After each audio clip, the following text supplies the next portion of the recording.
It is another Human First AI marketing podcast. I'm your host, Mike Montague. You can find us at avenue9.com, where we do all kinds of cool things with scalable storytelling with AI. If you want to build a course, write a book, be known for something, start a community, that kind of thing, I'll help you do that with AI by contextually engineering your AI to tell your story better than you can tell it yourself. How about that? Avenue9.com. My guest this week is Michael Buzinski. He is the host of the Buzzworthy marketing show. He's got buzz in his name, but he's also got buzz in his business. And there's a lot of buzz around Michael because he's got a new book out called Rule of 26. You can find it at ruleof26.com. His website, buzzworthy.biz. Did I miss anything, Michael? You got it. I've never met a Mike I didn't like. How about you? What do you think? The what now? Have you ever met a Mike or a Michael that you didn't like? I've met a Mike that I didn't like. I've never met a Michael I didn't like. Oh, okay. But there's a lot of Michaels in the world. I mean, that's it was the number one boy's name for quite a long time. I think very long time in the world.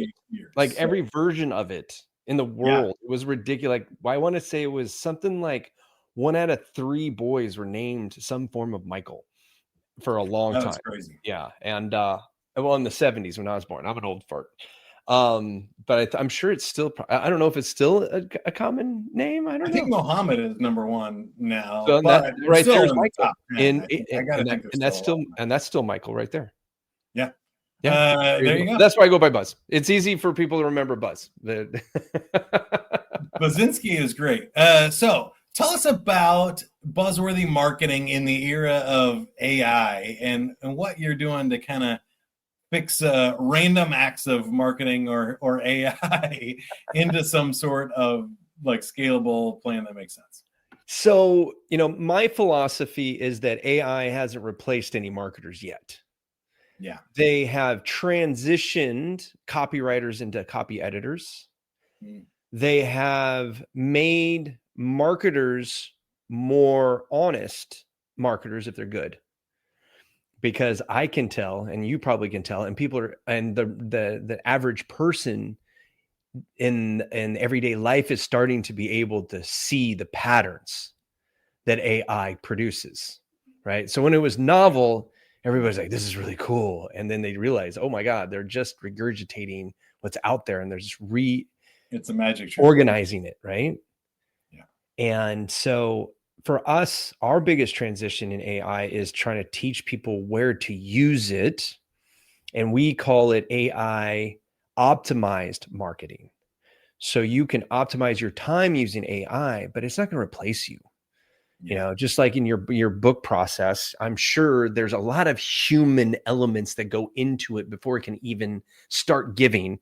And then a human has to proofread it and copy edit it and fact check it and all the other things that go along with it. Right. So I think people, the people who say, oh, you don't need humans anymore. They're replacing jobs. They're making some jobs they're making some parts of people's jobs obsolete. But the human factor is still a human factor, and we're very far away, I say, from replacing humans altogether when it comes to an entire job. I think that they're just getting consolidated, and so the job loss you're seeing are the people who are doing the repetitive things that now computers can see the patterns and get that done for you. Yeah, I love that. Obviously, the show's called the Human First AI Marketing Podcast, but it's also humans in the middle and humans last as well. You kind of got to go back and forth. And I've seen what you just articulated, that the smaller you make the task, the better the AI does, especially if you give it the context and stuff do the work first. Then if you do it a little bit at a time and you iterate and you argue and you edit and you review and you give it feedback and stuff, then you can make progress and make some really cool things faster than and better than you've ever been able to make them, and more creative now with video and imaging and stuff is insane. 100%. I found that, so I equate AI to a 6-year-old that has all the knowledge in the world and absolutely no context of it. And it's, as a 6-year-old, has a very short attention span. So if you give it a big task, it will truncate the output because it's lazy. It wants to go play. So that the whole stair stepping your output, I think, is very important. And I think that people don't know how to do that because, people think, well, I've got AI. I don't need, say, a marketer. I'll just ask them like, hey, so write me some website copy and act like you're Donald Miller doing it in story brand style. And I am a roofer. Right. And that's all they put in there. And then it spits out a bunch of gobbledygook, and then they put it out there, and they don't realize that half of the stuff in there is like internal prompting back to you of what you were supposed to feed back to it so that you could actually do it, versus, a marketer going, hey, I have an idea for a header, for our headline for my hero section. And I'm thinking, and this is, and we give them all the data that we've done in the market research and how can we say this better? What would be some options for subhead headings? And what's a good call to action for XYZ? And then, like you said, it's just like these little micro tasks that you're optimizing for things, right? And I think that people just forget that there's I hate people call prompt engineering? Yeah. And they charge a lot of money for it. And I have friends who do it. So if they're listening, God bless you for getting people to pay you for it. But I thought I needed to learn that, and I realized that if you just know what you're talking about, you don't have to engineer your prompts. Yeah, it's supposed to understand natural language, right? So if you don't need to work a prompt and get it exactly right and give it examples and all those other kind of things, if you give it the right context. So yes. Yeah, what I shouted out earlier is I think context engineering is a lot more interesting to me than prompt engineering, because there is a power to knowing the right question to ask for sure, especially when brainstorming or getting to a strategy or other things. Mm-hmm. But giving AI the context to answer that question in a way that's appropriate for you is also a big part of the process for getting good output. Well, it's funny, people say, well, what's the prompt that you do for XYZ? I ask it, what prompt do you need me to get this output? Yeah. And then it gives me when I do deep research, deep research, whatever it's called in ChatGPT, they keep changing the names for everything. That one right there, it always asks you a bunch more questions. And if you get, the more specific you get on the research of what you're getting the research and what you need the research for, so what is the output going to be used for, like you're saying, context, right? The better questions they ask, the better you answer those questions, the better the research.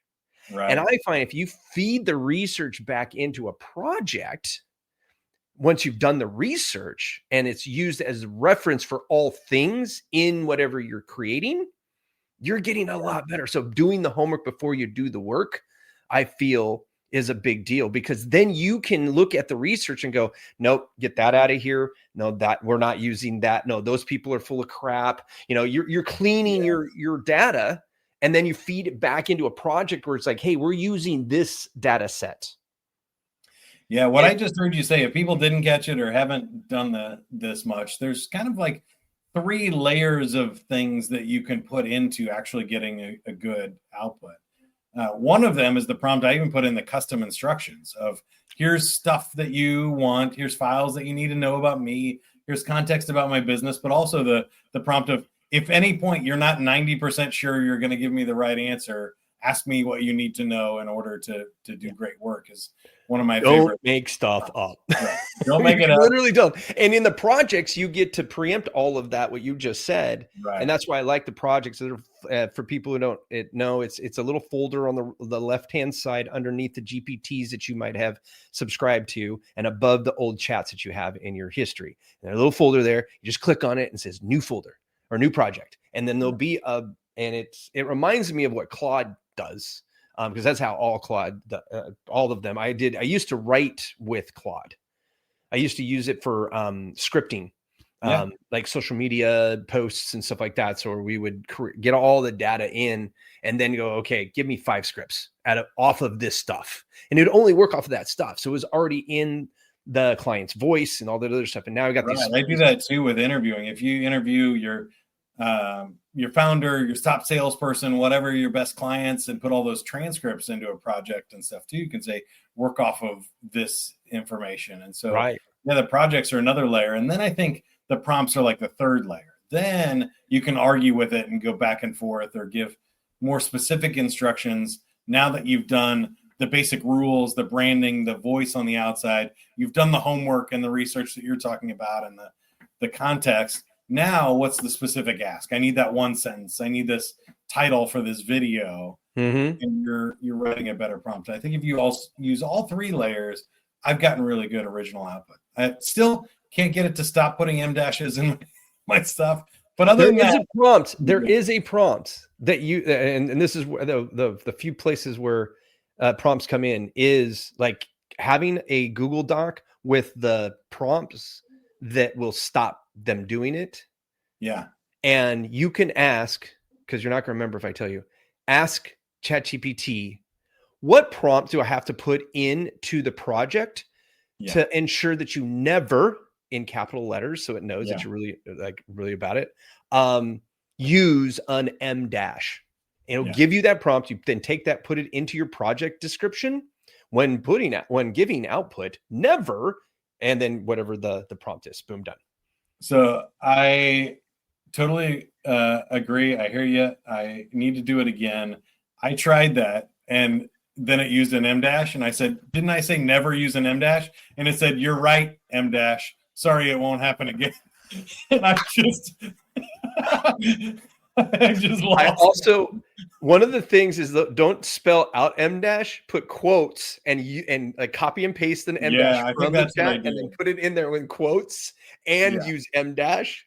And it's just, so it's funny. It's so funny because it is only a predictor of patterns. Right. So yes, unless you're using it's better in a GPT. If you can program your own GPT, which is really just kind of like a project is a GPT light, right? Yeah. And so anybody can make a GPT. You just go in there and say, this is what I want you to I want to train you how to do XYZ. How do I do that? You literally can get a robot to help you train it to do whatever you want to do.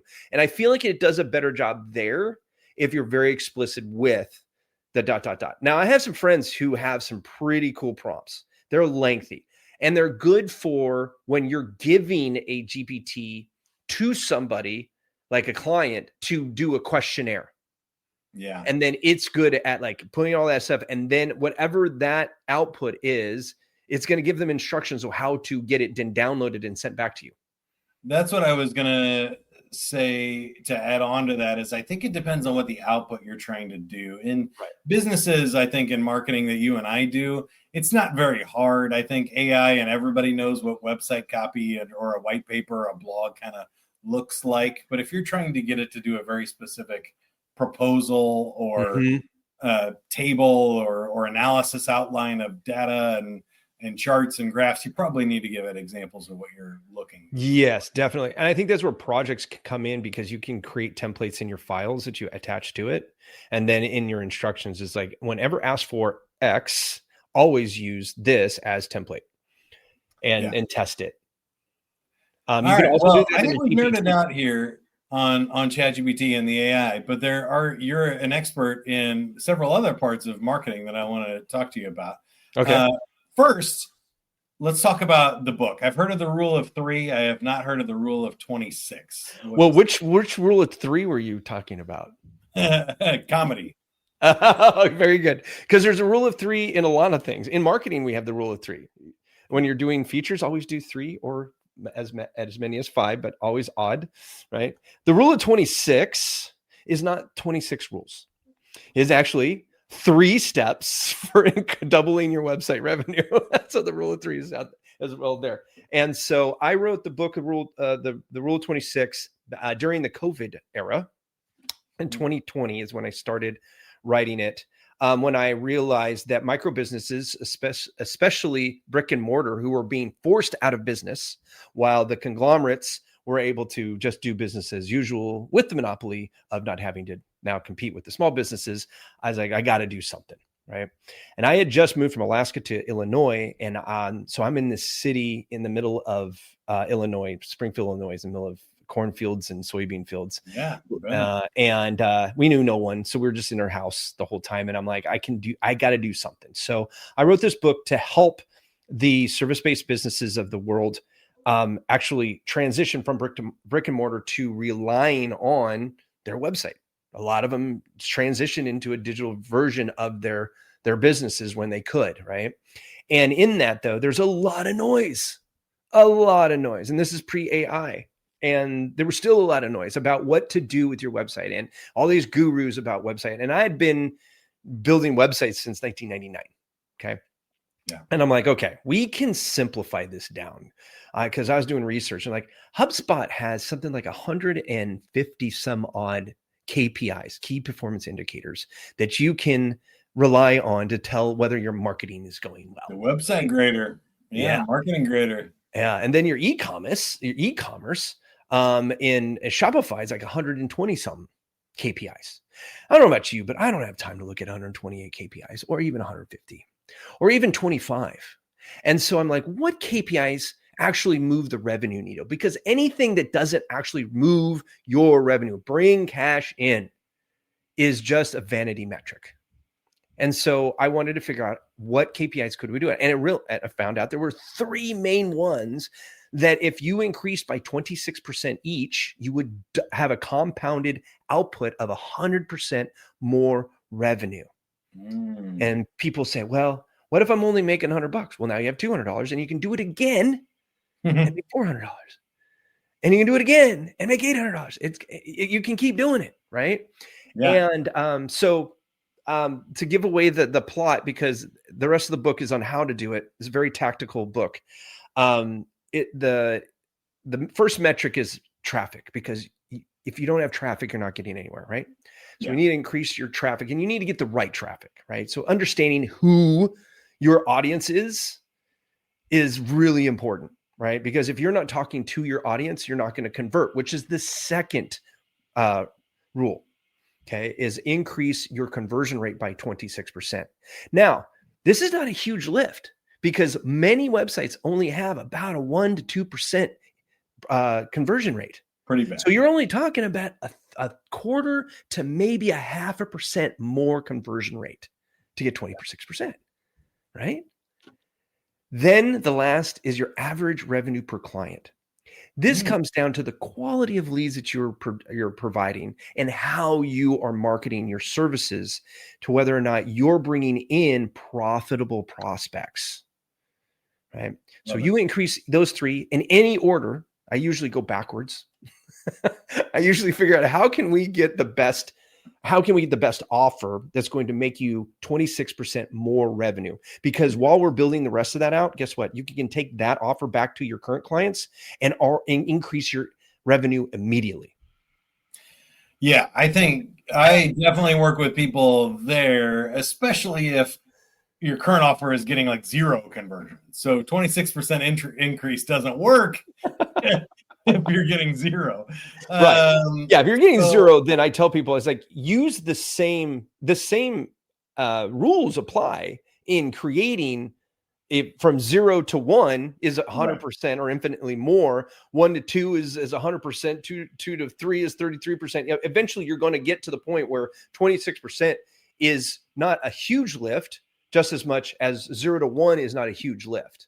Right. But either way, driving more traffic to a bad offer isn't going to work. So it usually does make sense to fix the offer, fix the conversions, make sure something is happening, and then turn up the gas on the traffic. And it's really tweaking it, right? Like get 100 people to come to the website. If 2 people don't reach out, tweak a little bit.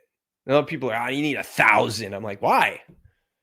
I mean, you could test it with the meta ads, for $20 and test your headers and test some of your call to actions and stuff like that for really cheap. You can definitely do that. And now with AI, you can create a bunch of variables and test them all at once in a day for $50. You're going to figure out which of your winners are there. And maybe for another $20, doodle those down to just 1 or 2. Yeah. Love that. That's what I'm saying. I think the traffic is actually the easy part. Yeah. That's why I do it last. Yeah. Because I don't want to waste traffic coming in, because traffic comes two different ways, as you know. But for our listeners, we have organic traffic, so it's earned, or we got paid traffic. Okay. And most of us are working off of earned traffic because we don't know what to spend money on, and we don't like burning our money, right? And as entrepreneurs, we freely give away the one finite commodity we have, which is our time. We just like to trade it away. There it is. Poof, bye-bye. Right? Talking to the wrong people, spending time doing the wrong things for marketing, spending time trying to figure out AI when you could just hire somebody to do AI for you. You know what I'm saying? Yeah, all this waste of time. But yes, I think that, if I had to write the book again, and I probably will do a revised version, is tell people that to go the other direction. I wrote it the other way because it was easiest to hardest for a lot of people for concept, right? Yeah. It's like, and I think it makes sense for the marketing flow, right? Like you got to get somebody to the page to right. Well, and also if you don't have any, I wouldn't change anything in your website if you have zero traffic. Because you need to find out what's working, what's not working. Because you can put heat maps and all sorts of cool things in there to figure out what is actually working on your website without changing it. A lot of people are like, I'm not getting any conversions. Well, you don't have any traffic to get conversions. Come on now, dude. Now let's try. And sometimes it's not a whole revamp, right? Maybe just changing what your message is on the top with a different call to action there. Maybe your lead magnet is not working, right? I've seen a lot of very blatantly obvious things to a professional marketer, but anytime I go to a site that hasn't been, especially for a small business, hasn't been developed by a professional, there's one of maybe 2 or 3 mistakes, and I'd love to hear what some of yours are, but usually there's either no call to action, or it's buried very low on the page, or it's a contact us for a sales appointment. Call to action is the only ones on there. Or they have way too many calls to action, and they're like, here's the white paper, here's the blog, subscribe to this, also follow us on social media, and watch our testimonial video, and do all of this all on the homepage. And you're like, okay, well, now we have the opposite problem, and very few have one clear, well-lit path for I think it's important to have, in my opinion, and there's people who will disagree with me, I think it's okay to have multiple call to actions, but they have to be very calculated and purposeful.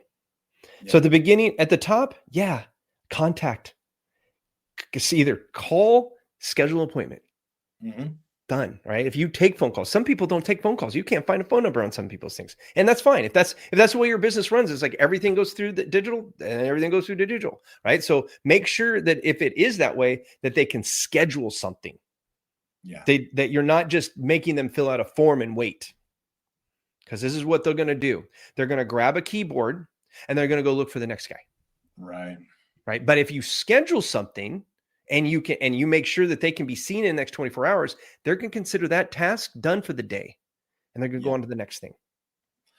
Love that. Now, you're also talking about something that I wanted to ask you about. When you say doubling website revenue, so far we've been using the example of not an e-commerce product. Yes. And I've kind of seen the whole gamut of stuff.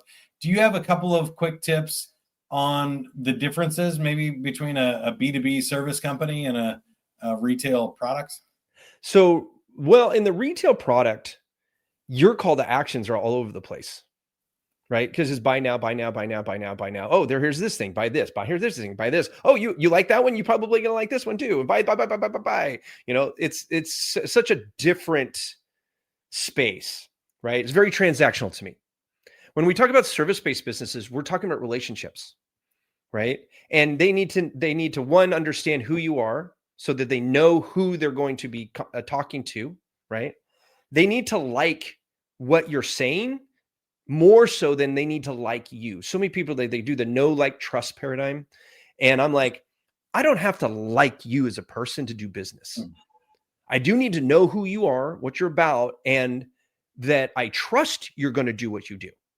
Those are so if I ever got to rename that thing, it would be the know, trust, like paradigm, right? because so many people get in there and they get their videos in there and they're like, oh, look at me, I'm approachable and I'm personable and or I'm soft spoken and you can trust me, and it's all about their personality, and it's just like, I don't care. Like, my accountant doesn't have to have personality. They just got to get the numbers right. Right? Yeah, but I think there has to be at least an affinity or some sort of you can't be commonality with what you do. Liking but your approach and liking other stuff is different than being like a bull. Yeah, I love your point though. That's a nuanced one that a lot of people miss. Well, it's made that way. It's made to be simple. Like, I know you, I like you, and that comes from the sales piece where you're trying to get that camaraderie at the beginning of a conversation and something that's you guys have share in common. Okay, now, all right, cool. Now we've dropped the guard. You're a human, I'm a human. All right, that's all right. Now what? Right? Yeah, that type of thing. And so I'm okay with that. But going back to what we were talking about is that you still have to get with a transaction, but the transaction is usually a lot different because there's steps to service-based businesses a lot of time when you're talking about professional services, especially in B2B world, right? You're usually not just going, hey, I want that, unless it's a low ticket item, and which is usually just a value ladder into their higher ticket items. Yeah. Right. And so when I wrote this was specifically for the B2B businesses. If I rewrite it, it's going to be specifically for B2B businesses. Great. Because there are differences between the B2B and the B2C. So anybody who doesn't understand what we're talking about, B2B, business to business versus business to consumer. So a residential roofer is a B2C. A commercial roofer would be a B2B. There is two completely different paths for the buying cycle for both of those. And so your messaging has to be sequenced differently on each of those websites, even though you might have a roofer that does commercial and residential. So we had a HVAC company that did that. Yeah. And I said, why don't you on the front of the page go this was up in Alaska, serving Alaska for 30 years. And then they had to choose commercial or residential. They didn't get anything else except the footer. So we already had a click. So that was good for SEO because we didn't have bounce rates, right? Click into what they are. Now I'm talking to you as a commercial contractor versus a homepage going, whether it's commercial or residential, if it's this, and you're back and forth. And now you're sitting here trying to talk out of both sides of your mouth versus just ask them the conversation. Do you want this? Do you want that? Right? Our current website right now has a DIY versus DWI versus DFY. So do it yourself, done with you, or do it for you track of information. So if you're a DIY person, I'm only showing you the DIY tools. Love it. And hey, let's shout them out here real quick too, because you've given us a lot of awesome content. I want to give you some love here. Buzzworthy.biz is the Buzzworthy marketing website. Fixing your website, your marketing that's holding you back from scalability. Go check out Michael there. The book you get for free at ruleof26.com. So go to ruleof26.com right now and just grab your free copy and click the link that's below. But Michael, before we let you go, I got to ask you one really important question. Okay. Which sci-fi movie do you think we will end up in 30 years from now, within our lifetimes? Which one is most it's funny you just said that. I just saw a video that said PCU is now coming to fruition, and before that was Idiocracy. And so if you know those two books, Idiocracy is a comedy sci-fi, so I think we've already seen that happen. So now what's the next one in 30 years? That's a tough one. I would probably have to say, well, if Elon Musk gets us to Mars in the next 30 years, Galaxy Quest. Okay. I like it. That's not the worst option out there. We'll take it. You're the first one to say that one, though. So I appreciate the answer. All right. How can you help us, or how can we help you? If you have to guess on your marketing, go get a professional. It doesn't have to be me. It doesn't have to be Mike. Just find a professional, because there's so much bad marketers out there. and marketing out there, then the noise, you're never going to beat the noise. And so if you just do me that favor and be honest with yourself, if you're not a pro, find a pro's help. You will thank yourself in the end. That'll help me. Love it. Michael Buzinski, buzzworthy.biz, ruleof26.com. And don't forget, since you made it to the end of this podcast, he also has a podcast, Buzzworthy Marketing. Find it wherever you're watching or listening to this one. As for Avenue 9, we mentioned it earlier, but we help people figure out how to use AI in their marketing, punch above their weight class. If you're a small and medium-sized business, I don't think a lot of them understand now, or you understand, that you can do 9 times the marketing you could do 10 years ago with the AI tools, and it doesn't require 9 times the budget and everything. So check it out, avenue9.com, and love to talk more. But until then, keep going. Have fun, everybody.